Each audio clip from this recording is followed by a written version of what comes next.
Sabon bidiyo daga kamfanin Sultan mai suna Gagara. Jama'a assalamu alaikum, barkanmu da yau. Kamar yadda muka saba mun zo muku da sabon bidiyo wanda za ku ji daɗin sa. Ina mutanen da suke buƙatar su ga fim wanda ake yin faɗa na sosai da sosai, fim wanda babu zaman lafiya, fim wanda zai burge ka in kana so ka ga jarumta, kuma fim wanda ake yin shi a cikin birni wanda za ka ji daɗin shi. To wannan fim ɗin dai mai suna Gagara ya haɗa komai da komai wanda kake buƙata. Da ganin fasta wannan bidiyo ka san da cewa fa za a zub da jini ba wasa. Don haka kamar yadda muka saba akwai lambar wayata akan wannan bidiyo. Duk mai buƙatar ya samu wannan bidiyo mai suna Gagara zai iya yi mana magana. Gagara ne sunan shi, ma na manta.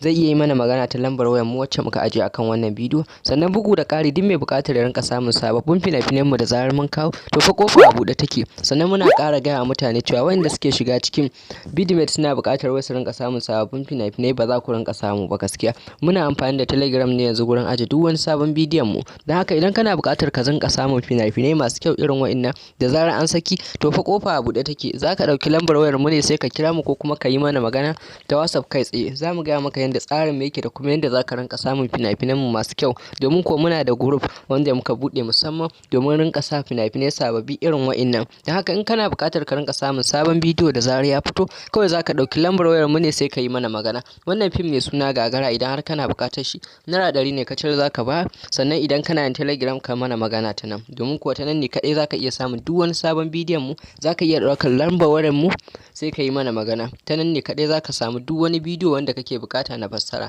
Mun gode sosai da sosai da kasancewa da mu. Sai mun haɗu a bidiyo na gaba.